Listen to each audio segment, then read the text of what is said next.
nerfed in patch 10.6, so it is actually a good pick.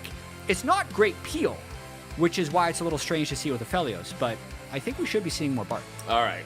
Bard's picked up. The response from CLG, they pick up the Rek'Sai and they pick up the Jace. You do you, CLG. You do, yeah. So what I'm looking at when I see this, it's actually CLG more poke, right?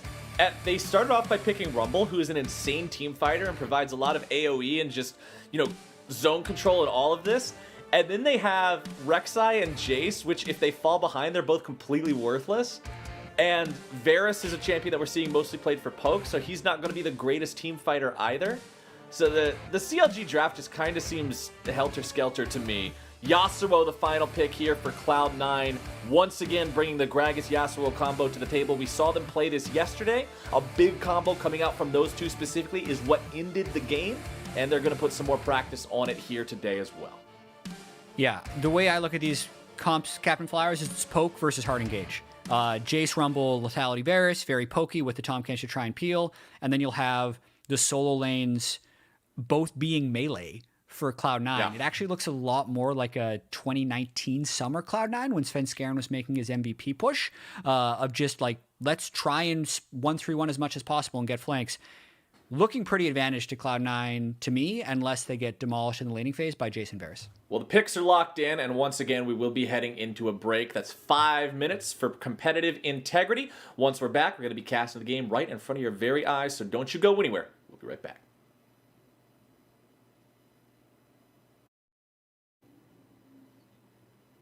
Welcome back, ladies and gentlemen. Here we are for Game 2, Day 2, Week 8 of the LCS. We have had to take a 5-minute break to preserve competitive integrity, but we're about to hop into Summoner's Rift here yet again. It's Cloud9 versus CLG. Both teams have solidified their positions in the end of regular split standings already. CLG mathematically eliminated from playoffs. Cloud9 already clinching that first seed with their impressive 14-1 record. And during the break, Jat and I were having a little discussion, and he said he wanted to talk about this when we got in game. I said I don't like CLG's draft at all. I think NA Jace has a reputation that speaks for itself. I think Rek'Sai falls off a cliff post 25 minutes. I think this is a 22-minute game. And Jat said that's way too fast. So, well, let's just... Yeah, the shortest game of the split, I cheated. You told me your argument, and I didn't tell you mine. So, okay. Shortest game of the split was CLG versus Team Liquid, 23.5 minutes. The last time these two teams played, it was 26.5 minutes. So I just think 22 minutes is too fast. That's actually... That's actually the whole bit of my allow me to math your math, my friend.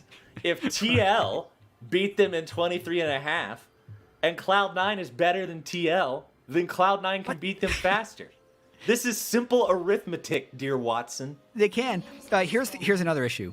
I found the origins of the Bard Aphelios. Okay. It was 17 hours ago in solo queue with Vulcan. This is 17? Yeah. I thought you were going to give me something that's like some ancient, unspoken, like dark magics that were released as soon as Aphelios came out, and there's like a one-trick duo queue that's been spamming this that was now discovered, but no, 17 hours ago in solo queue. All right.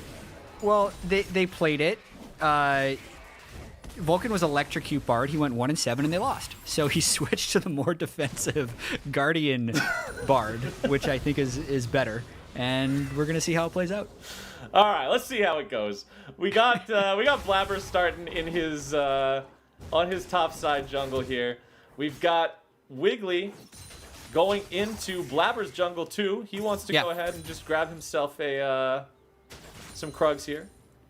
Yeah, it looks like we have a bit of a vertical jungle with the early invade, and Rek'Sai, knowing he has the Jace ranged advantage at level 1, wants to keep a lot of pressure on this top side. It also means that Sven and Vulcan will be able to push up on bot side, but like the early Rumble and the early Jace give a ton of pressure with which Wiggly can use to invade. Wiggly on this Rek'Sai, feeling good. He was able to steal the red buff away from Blabber at the very start, so that's a good denial early on away from this Gragas. Rek'Sai's strongest at the beginning of the game. Whenever a player or a team drafts his champion, I want to see them make moves early on. Starting off with a buff steal is always a nice way to do that, as Licorice goes in, lands himself a stun onto Ruin, and then right back out. Just wants to make sure he gets that damage wherever he can find it. Doesn't just let Jace run the lane here, as Wiggly is going to tunnel through the mid lane. Not too worried about it just yet, because he's not exactly giving his position away. The wave is pretty far pushed up. The biggest thing he's worried about is stopping Blabber from doing a counter steal on his own red. And it looks like Blabber actually got out of the range of the Tremor Sense. And if we're just counting camps, right? It's 1, 2, 3, 4 right now for Blabber, and 1, 2, 3 on the 4th for Wiggly. So Blabber is, even though he's red buffless, camp ahead right now. So the counter jungling hasn't yet affected him, aside from the fact that he doesn't have a red buff. Crabs available as well. Wiggly going for the top side one, Blabber going for the bottom side one. It means that Blabber's not going to be denied a Scuttle Crab by this early pathing. Wiggly's deciding to head right back into the enemy jungle because he wants to grab these chickens on respawn. Doesn't look like he'll stick around to get He should have the timer now that he's seen them. He should know that they're up, but the Scuttle seems to be higher priority. I wish he would have actually stuck around to take those raptors, because now Blabber has something to farm. A smooth farm path wherever he goes next, especially when he bases for his Predator boots. Right, needs to get back, make sure he grabs the boots so that he actually, has a keystone. And you can see that picked up there, along with the amplifying tome. And Wiggly just heads back onto his own side of the jungle. And I think that's interesting when we talk about when a player steals a buff early on and how much it actually helps them. Because if you steal the buff, but then your opponent manages to just clear what's left and get a gank, they're really not behind. Because the extra time it takes you to hoof it over to the other side of the map and then come back with your buff if you're not actually making any plays, the only way that it gets you ahead is if your opponent clears through the rest of his jungle, then doesn't have a gank to make, and so now he just has less overall resources available. That's when you get ahead. Yeah. If he can find an opportunity in between then, it actually doesn't do a lot. Yeah, I still need to do more testing on this, as it looks like Ruin's just trying to shove this into turret. Hopefully we don't miss the first gank of the game, but I've been doing a few jungle paths that are like skipping my buffs on the first route. I don't necessarily know if it would be pro-viable because they're way too good at tracking junglers, but when the small camps have respawns of 120 seconds, which is just so fast, being able to cycle those can actually get you to level 6 before the other jungler, who's spending time in between his, I call it cycling, just going back to base and kind of farming camps on respawn. Right. If your second clear is going to be faster after your first base, if you can pick up the second jungle item component. So I've had a few routes that are like, I'll do like Wolves, Raptors, Krugs base. Then I'm level 3, I can buy my second jungle component, get a control ward, and then I'm there for the spawn of Scuttle. I don't have any buffs, so my combat power is lower. Right. But once I do clear my jungle a second time, I'm significantly ahead of the other guy in experience. So that's just kind of an example of why getting 3 buff doesn't really matter if you're not going to be doing PvP at all anyway. As you can see now, Blabber is 11 CS up and a level on Wiggly. Yeah, that's the thing that I was most curious about in this was the Scuttle Crabs, right? Because without the buffs, you do lose the power to contest for those. So if the guy shows up at the same crab that you're at, you lose it. Now, granted, in solo queue, most of the time, everybody paths from bottom side to top side because bot side's more willing to leash you. So if you just go for the bottom side crab 4 out of 5 times, you're going to be fine anyway just by flipping that coin that way. But Cloud9 are now going to grab themselves an Infernal Drake. They'll pick up this nice early objective. Nobody's going for any kills just yet, so this will be the first thing really on the board to separate the teams here. And that's secured no contest. I actually think you could try this on Skarner Flowers. So, like, let's say you're red side. We used to do this. If you just did, we had this conversation. You just did Wolves, Raptors, Krugs, and then base, you can take bottom Scuttle, and it's fine. Back in Season 6, when I was best Skarner in A, the path that I would do, I would start every game off by saying, I will be level 6 at 6:02 with red buff, flash, and ulti. If you ask me to gank before then, I am muting you. And I would clear through my whole jungle, not Blabber. Blabber's going to be jumped on, though. Buffs or not, the man's in trouble. Smoothie's coming around. He's got the lick. He's got the stick. Can they get the kick? Yes, they will. The first blood over to Pope Belcher.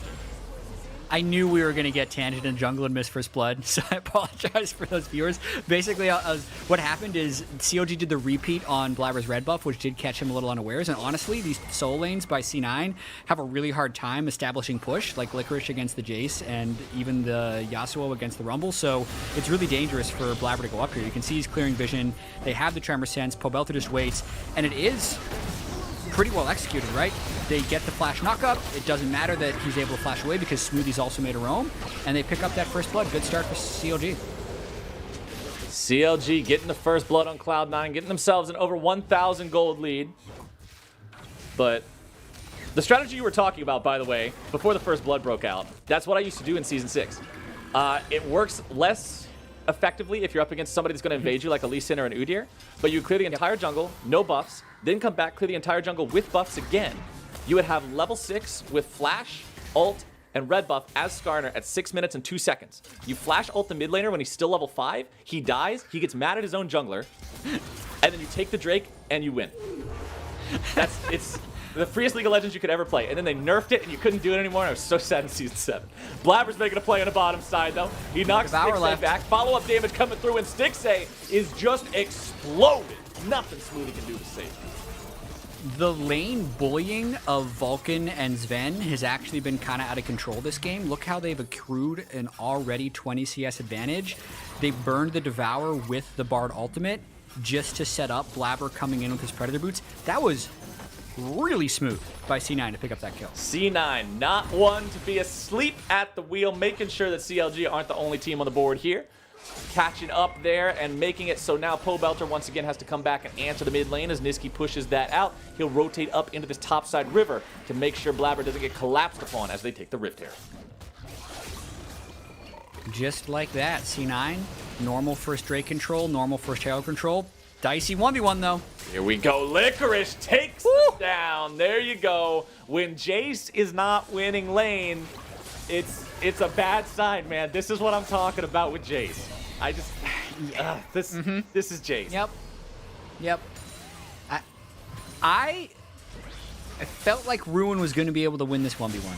He's such a high elo solo queue player. I think he's currently at rank 6, has been rank 1 throughout the year, knows the lane dominant style, knows how to snowball these games, but in this case just gets all in by Licorice, burns his flash, and dies. That's just the worst case scenario in terms of keeping together an early game snowball into a poke out. Ruin behind on the Jace now with his opponent also rushing the Blade of the Ruin King. Like, the Blade of the Ruin King buffs, we've seen so many more champions building this item now. And it's especially effective in matchups like this one because of the fact that it gives you that extra chase potential, that extra sticking potential on a target that normally wants to kite you out. So with Licorice rushing this item, it's going to make it very difficult for Ruin to keep him at range. Yeah, and just so you know why we're paused, there is a problem in the future that we are just pausing to resolve. It looks like they're getting ready checks very soon, so we should be able to get out of here quickly. And I'm pulling up something about Jace Flowers because I believe he has recently been changed to be just a little bit more of a scaler. So his early game isn't quite as oppressive. In 10-4, the base damage of his melee Q did go up with level. And in 10-1, the base damage of his Shock Blast went from 55 to 305 to 55 to 330.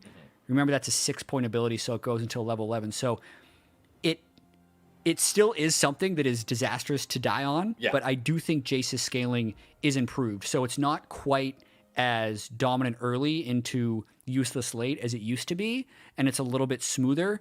Still a big play by Licorice, and luckily we're back into the game. Back into the game now as Licorice, I already commented, he's going for the Blade of the Ruin King. You can see the pieces of the lethality items being constructed there by Ruin. I'm assuming it's going to be a Ghost Blade, providing extra movement speed for him will be critical in trying to outplay those Blade of the Ruin King maneuvers that will come out from Licorice. Also worth one thing that I want to point out here that I didn't mention earlier. Cloud9 are running 2 exhausts on their composition. When they go into these fights, if anybody dives in on them, if the Jace goes melee mode, if Rek'Sai comes in, even if Rumble's looking to get in there and just torch everybody with a flame spitter, there's going to be a lot of denial potential, and there's a lot of dive potential too, as Cloud9, they find themselves a kill onto Stixay for the second time this game, and his life is just miserable in this bottom lane. Is this Vulcan's Player of the Week campaign? I'll have to check on what he was playing in the game earlier this week, because this Bard of Felios lane is out of control. Like, that was so smooth. The 2 kills they've had have just been so smooth with the way they've been able to get the cooldowns out and eventually get the kill. Niski now going to find Smoothie waiting for him in that brush, And that means Pobelter and Licorice are getting into a 1v1, but over the wall comes Wiggly looking to bring down the damage, and Licorice is exploded. Wiggly gets away from the turret in time to prevent a return kill and ruin all. Meanwhile, just has the opportunity to slam this top lane turret. They will grab that one to equalize the turret count, nearly bring this gold back to even as well. But Vulcan and Sven, the Bard of Felios combo, have made their way into the top lane. The damage comes down, the exhaust goes out, and Ruin goes home with a screen in black and white. That is the 4th kill of the game now for Cloud9, the 3rd that this bottom lane is responsible for. The point-blank face slap stunned into the minion by Vulcan.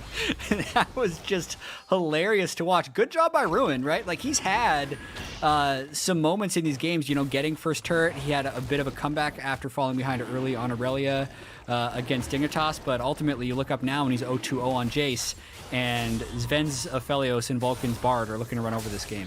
They are doing so damn well for a pick that we were memeing on a little bit in Champion Select for being Bard, but Vulcan is doing a great job on it. Yeah, it's working fantastically, and I love to see that. I love a pick that when you're surprised to see it in Champion Select, it pops off when you get onto the Rift, because it shows that there's more things to be found than just what is accepted in the meta. Yeah, and I'm glad he's doing Guardian as well. I know Omnistone is probably more fun, which is why it's the taken rune by a lot of people, and Electrocute is the burst thing, but Guardian is ultimately just the best thing. Your damage is good enough, and you actually have a large amount of shielding and healing when you're allowing your heals to kind of mature and also your guardians to go up. But Licorice, Licorice gets exploded, but Blabber shows up just a little bit too late to save his teammate. He will get a return kill and force Ruin back. Blabber now walking up through the river. Let's see if he finds anybody waiting on him there, as Pobelter was chilling out in the brush. Drops down the equalizer, looks to go after Blabber. Stasis into a redemption. Vulcan goes trying to find a double stasis, but he won't be able to get it. He still manages to protect Blabber enough to keep him alive, and now he's trying to stay on top of Pobelter to provide the opportunity for Nisqy to go after the kill. Nisqy's like, all right, Bard, you're not coming, well, I'm going anyway. But instead, he'll just move down here to clear out the wave. Maybe a 1/10 of a second away from just a godlike stasis timing by Vulcan. The travel time of your ult does change depending on how far away you are. Missed ult by Licorice, but they're still going. Stixay with the flash away to make sure that ulti doesn't connect, and Licorice may now be punished. Ruin over the wall has the damage, and that is Licorice's 3rd death this game. Things not going great for him here in the top side. Yeah, when they can actually pull off flanks, the Aurelia is going to be successful, but it is a bit of a hard life. Laning up against Jace for most of the early game, you can see his CS has fallen a little bit behind, and it's been a little bit of an off game for him. I mean, for as dominant as Cloud9 is, I think yesterday was Blabber's off game. Yeah. At one point he was 0-3-1 or something. There was a lot of deaths for him yesterday. And it might be Licorice's off game right now.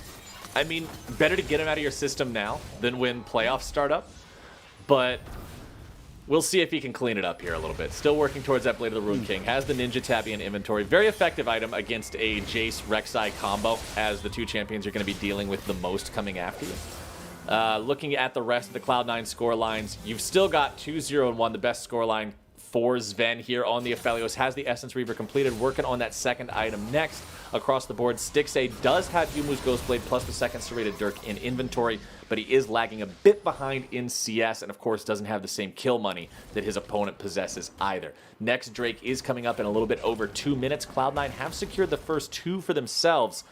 And remember, it's Cloud Drake, which I think is or Cloud Soul, I should say, which I think is the one that has the most variance between champions for how much you should get out of it.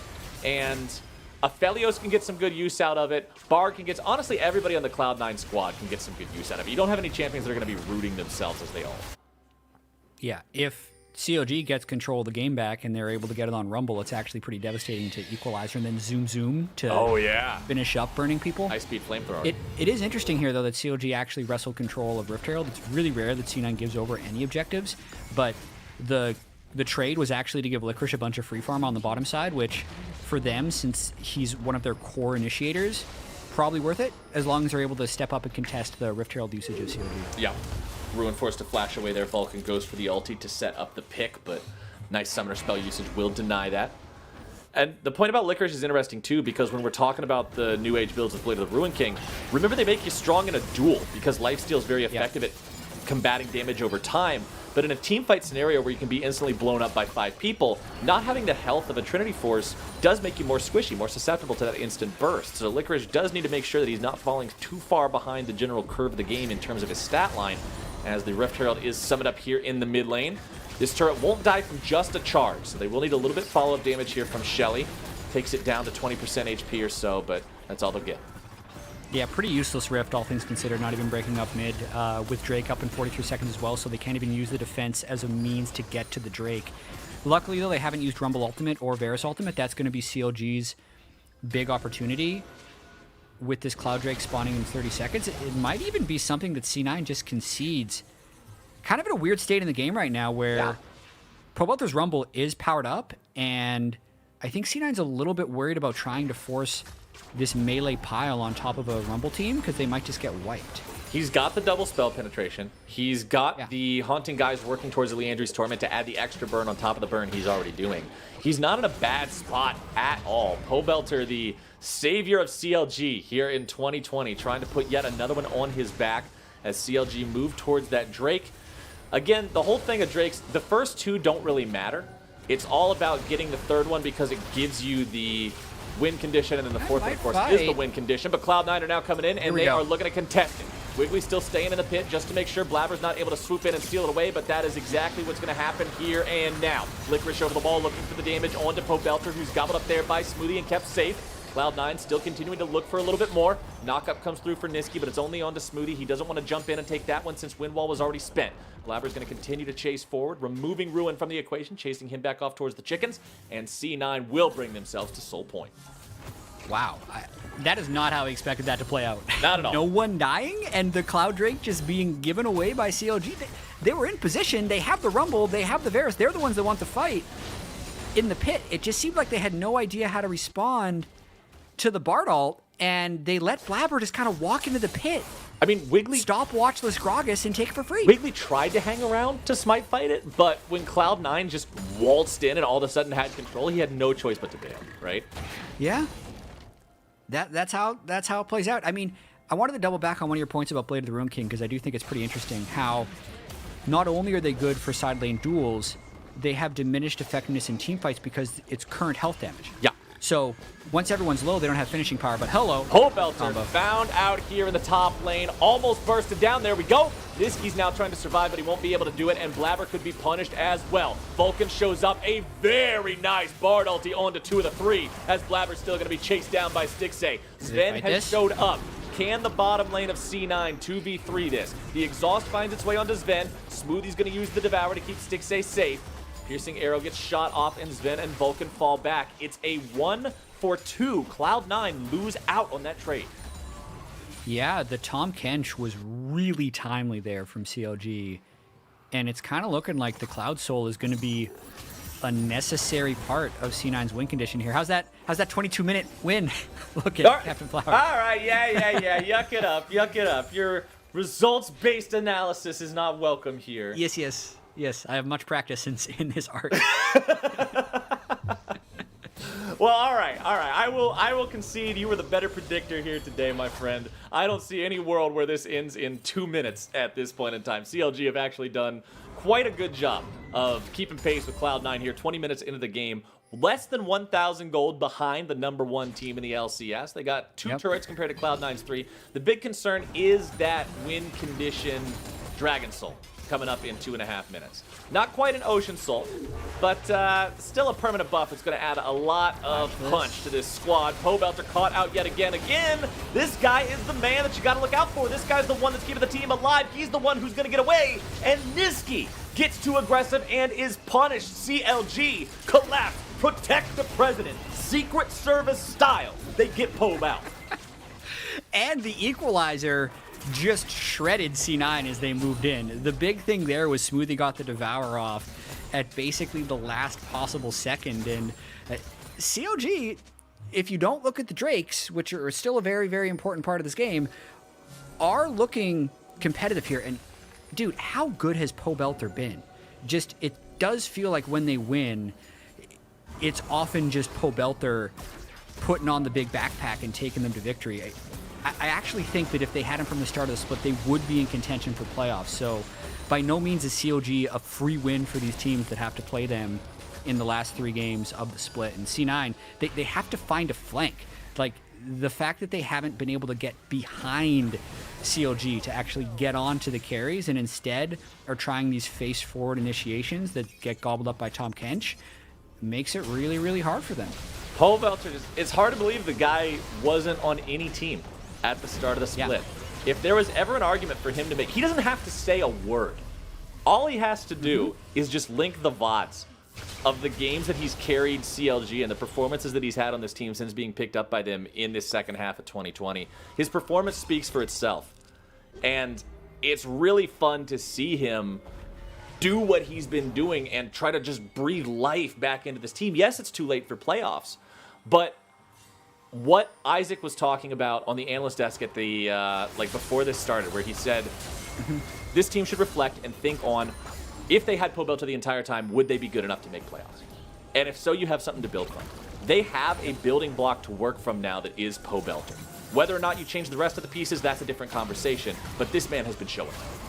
All right, here comes Dragon Soul. CLG's got to fight this one. Bardal does have a chance to delay, but like again, C9 has no flank position. It's difficult for them to go straight forward. Oh, Bardal misses, and that is CLG happy to see one of those big cooldowns expended for nothing. Now can they do anything with it? They are down less than 1,000 gold, so it's not like Cloud9 has a commanding lead here, but they do have control over the pit. Blabber takes a pretty big hit there. Niski not going to find anything with this knock-up. Turret is laid down by Sven. Equalizer comes through, and CLG have taken control of the river here for now. Cloud9 waiting on the equalizer to disappear. That's a huge team fight mechanism down, but it's Cloud9 health bars that are more damaged, as it's going to be taken by Wiggly and CLG. Cloud9 now on the retreat. Health bars taken low. Pobelter down to about 1/3, but Blabber may be caught. The damage won't be enough to find them, but good lord, man, CLG are not going down without a fight.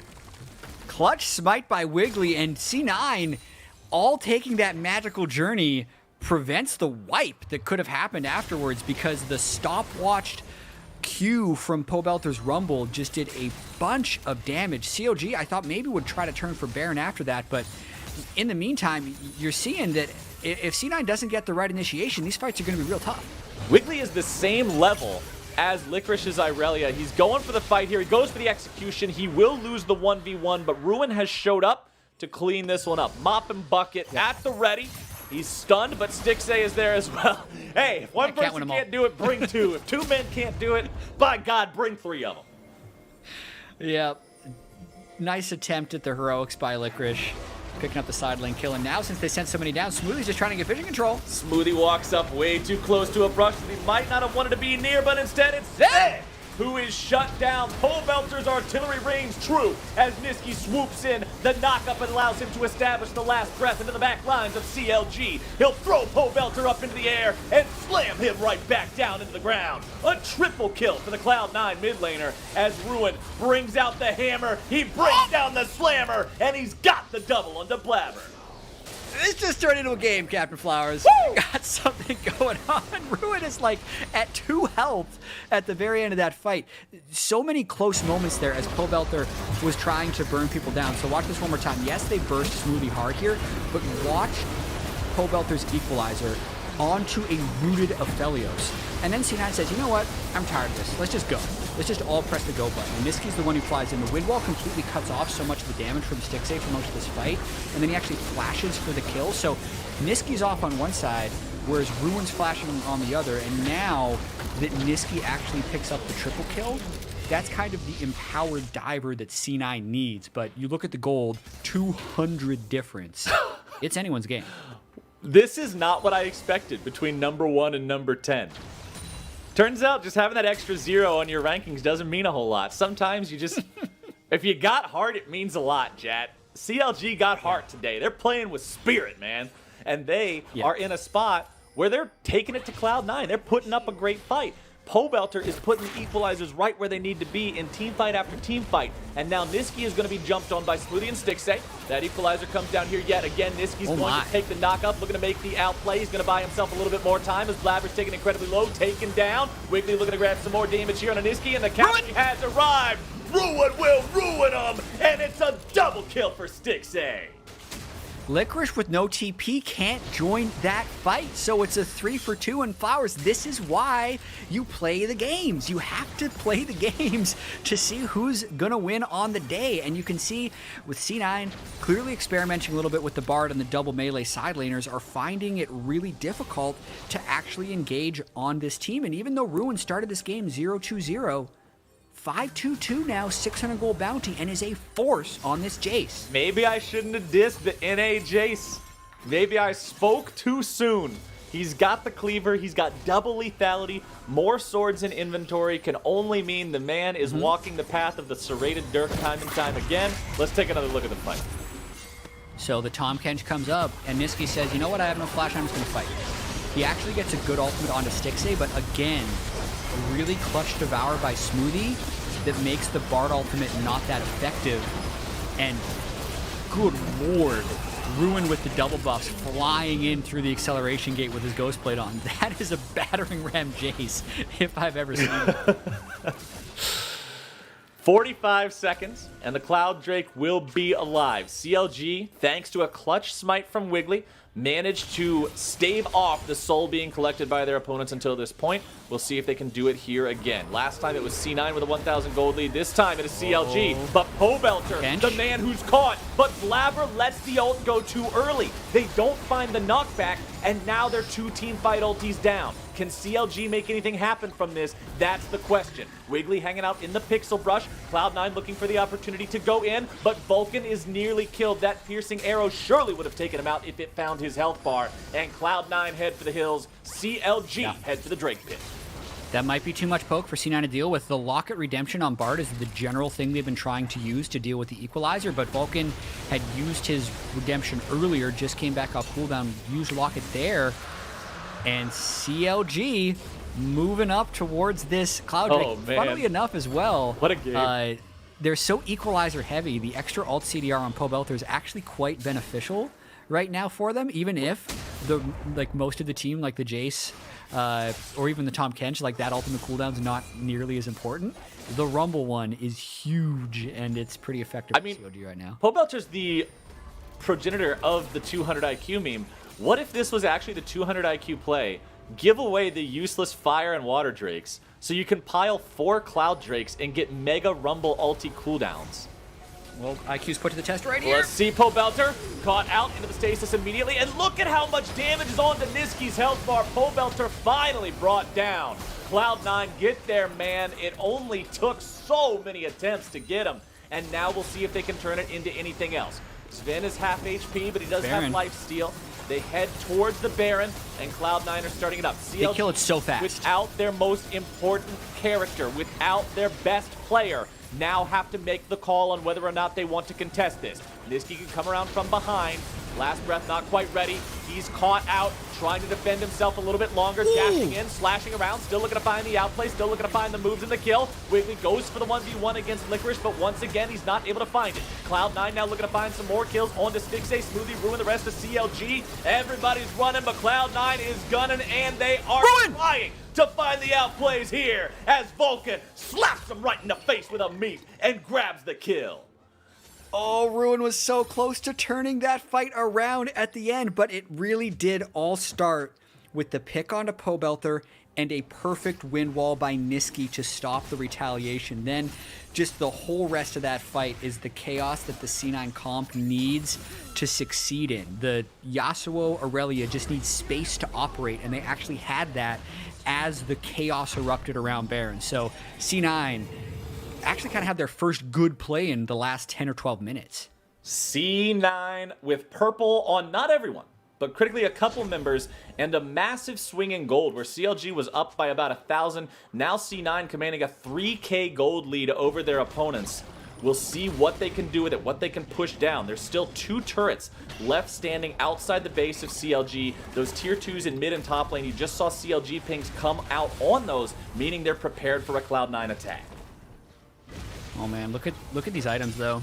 On C9, Stairs Gauge, Wit's End on Licorice, he's really tanky. The damage on Niski, if COD doesn't instantly kill Niski, his Conqueror Yasuo is just going to completely dominate. And then the Aphelios is at the same place, but that's why they're going for Niski right away. Look at Ruin's burst. Niski, can you get away from this one, buddy? Drops down the wind wall, looking to buy a little bit of extra time. Ruin's auto attack's going to be intercepted by that one. A Smoothie gobbles him up to make sure Niski can't find the last breath into that damage combo. And Ruin will grab the credit for shutting Niski down. That is one Cloud9 player as a picture, and it means that this Baron push is going to be slowed down here. Not before they manage to claim those 2 tier 2 turrets, though. Cloud9 grabbing that in exchange for their mid laner. Still 40 seconds before Niski's back alive with only 1 minute left on the Baron power play. You have to think C9 won't get too much more out of this. Okay, so Captain Flowers, we saw the Team Liquid Golden Guardians 42-minute let's only fight around Drake's game. That looked a lot like an LCK game. Yeah. This one's looking a lot like an LPL game, if I'm going to be completely honest here, where every team is just willing to throw down. And even that last play by C9 with Niski and Blabber bottom lane, the team picked up 2 turrets off of it. The Baron power play isn't amazing, but it's still decently gold positive. So we still have so much game to play. Oh, we do. Even after the 0-2 start, and we've talked a lot about Poe Belter for his equalizers, my eyes are on Ruin. His Jace and his melee form Jace. What you're doing with melee form Jace is basically you use your range W, which is the 3 really quick auto attacks, but you don't actually hit the autos. You swap in a melee form, use your buff to the skies, and that's how he's been dueling Niski, because then he's immune to the wind wall and still able to get a large amount of burst off because of his 3 melee kind of pre-stocked machine gun auto attacks. So really important to keep your eyes on Ruin in this next fight to see if he's the one that can deliver the killing blow on Niski. And I like the point that you made about LCK versus LPL, because the last game we were averaging less than 1 kill every 3 minutes.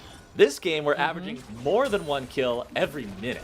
So the LCS has got it all, Flowers. It's every range of League of Legends game. This game is more than 3 times as bloodthirsty as the previous one we got to see. Licorice tries to put the stun onto Ruin, but it is going to be intercepted by the Edge of Night Shield. Meanwhile, we got a fight breaking out on the other side of the map. Stixxay going to be gobbled up. Licorice still looking to win the 1v1 here in the top side, but Ruin's got it. Now the 4v4 is all that's left to see as Cloud9 will shred to the members of CLG. Sven's got that flamethrower and he just burns them all to a crisp. A triple kill for the AD carry from Cloud9. And Ruin, the only man who won his fight. Flowers, I think that's game. I think the death timers are long enough. They just destroyed them. I told everyone to focus on Ruin. That's what I was focusing on. And out of nowhere, I think Sven just flamethrower hurricane them to death. Ruin can't stop this. Ruin, he'll try. I mean, he's got a Guardian Angel. He got a couple of stasises out. I don't know if those were BM stasises or real stasises, but either way, Cloud9, they won themselves a team fight in the blink of an eye. You snap your fingers, and half the players on the map disappear. Cloud9 add another win to their column. 34 minutes, 40 kills, same result. That's you only got to kill the Nexus for it to count. I mean, all things considered, I think CLG put up a really admirable fight. That last fight, the 4v4 in the mid lane, ended up just being disastrous, but they should be able to be pretty proud. And I think for C9, I do want to see a little bit better from them. Yes, they were 2-0 against 100 Thieves and CLG this week, but I mean, you were calling 22 minutes. I said that was too fast because I was going to say 25. 34 minutes feels a little long, and they had a lot of, discordance in the way that they were initiating these fights. So I'm glad they gave us the fun game, but I still want to see C9 come back to being clean like they were at the start of the split. It was fun to see. CLG fought valiantly, but it was not enough to take down our #1 team. We're going to step away now here once again to set up game 3, but